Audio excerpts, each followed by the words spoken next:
Do you ever notice that directors get all the credit? Whether it's Christopher Nolan, James Cameron, Ryan Coogler, or David Fincher, we're always talking about directors. Whether it's how the movie looks, or feels, or sounds, we're gonna talk about why directors get the credit for all of that. You guys are all wonderful.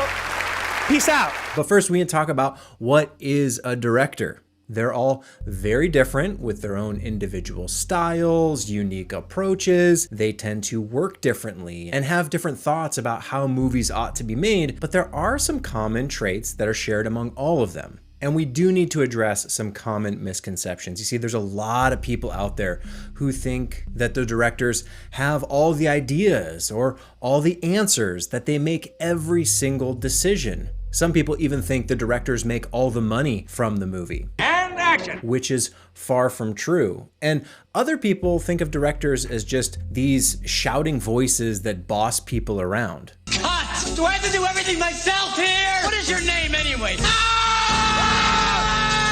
When in fact, there's many times that the director isn't even in charge. They're beholden to producers and executives and boardrooms. What you need to know is you need to have a vision and you need to know how to express it. And don't be mistaken, there are more directors than just the director, which we should talk about. Who are these other directors on a film set? Well, you've got the director of photography, other times called the cinematographer, the person who's responsible for the lighting, the cameras, the look of the piece. Didn't kill my wife!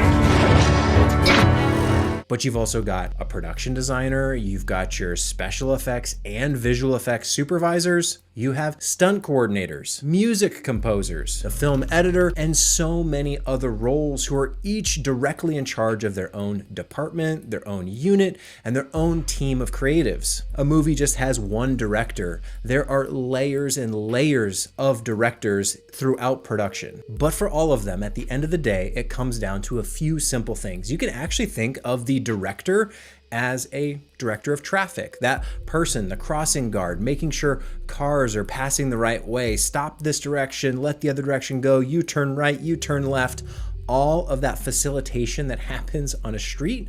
Those traffic directors, they're not driving each individual car. They weren't responsible for making the car. They didn't pave the road. They're just there to make sure that traffic can flow smoothly. You can also think of a director as the conductor of an orchestra, the person who doesn't play every single instrument. They're not hitting the drums or blowing into the flute, but they're there to make sure that everyone is on the same page and working in the same direction. And that's ultimately what a director does on a film set. They're making sure that all of the departments, all the roles are headed and pointed in the same direction. They're the ultimate guide to achieving the creative vision. It's really that person who's in charge of answering the question, what do we even do? That is one of the most common questions you'll hear in production. It's like, what are we doing? Well, the director is there to answer that question. The director is also responsible for the final decision making. They don't make every decision, but when it comes down to a question of A, B, or C, the director gets the final call, usually. And that director is there to help support the team, answer their questions, and make sure things keep moving forward. Directors themselves have unique styles and aesthetics that are usually based on their own personal background, how they came into the industry. There's no two directors that are exactly alike. Some come through acting, some come through producing, others through cinematography or editing, even writing. There are many paths to becoming a director. Whatever success I've got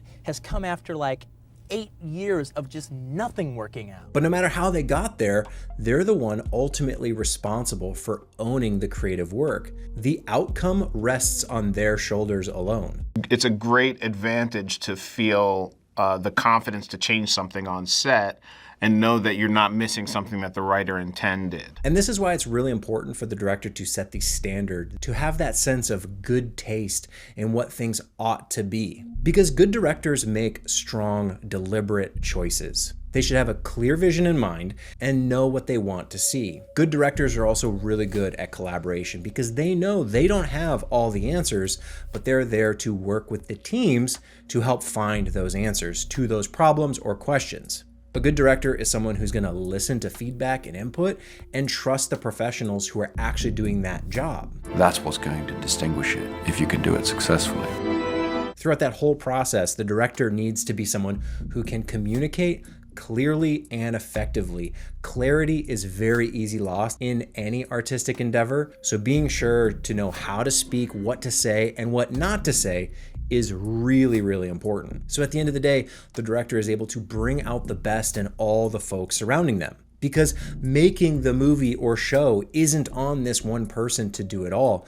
It's a team, and that team needs to be empowered by someone who's able to effectively lead. And that's why credit often goes to the director. That leadership comes with a lot of responsibility.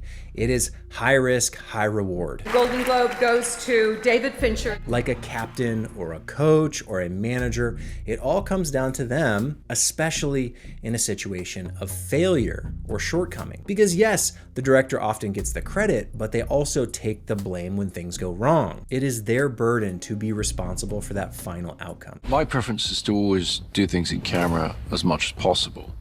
It sets a big challenge for every department to actually bring the reality of a thing. You'll often hear other people who aren't in leadership positions say things like, I just work here. Or things like, I'm just following orders, or that's not my job, or I don't make the rules. There are a lot of reasons and excuses and deflecting that can happen when you're not the person in charge. But that person in charge has to own the outcome. They can't say things like, I just work here, that's not my job. A director is someone who says, how do we solve this? How do we fix this problem?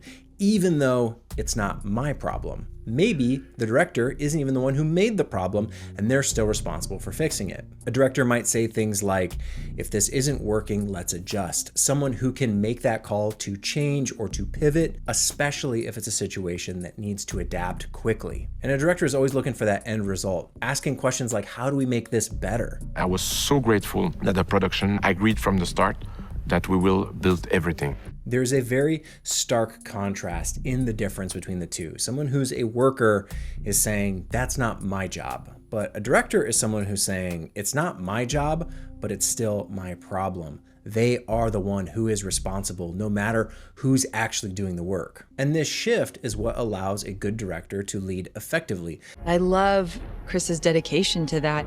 It really speaks to Chris and the way he directs. Because it isn't about just doing the one thing, it's about the project as a whole, the final outcome of all of it, how it all pieces together. Good directors are few and far between. It is a tough role to fill because it comes with so much extra pressure. Many will look at the role of a director and say, oh, must be nice to be in charge, to call the shots, to have your say over every little detail. But when it actually comes down to it, very few are actually willing to step into those shoes. Okay, so we're fine with this for the next shot. And take on the task of making those types of decisions. So it's not only important to award and reward the director of a piece, but also all those layers of directors beneath them, because every part of the puzzle matters and every team has a leader, and those leaders are what make the biggest difference.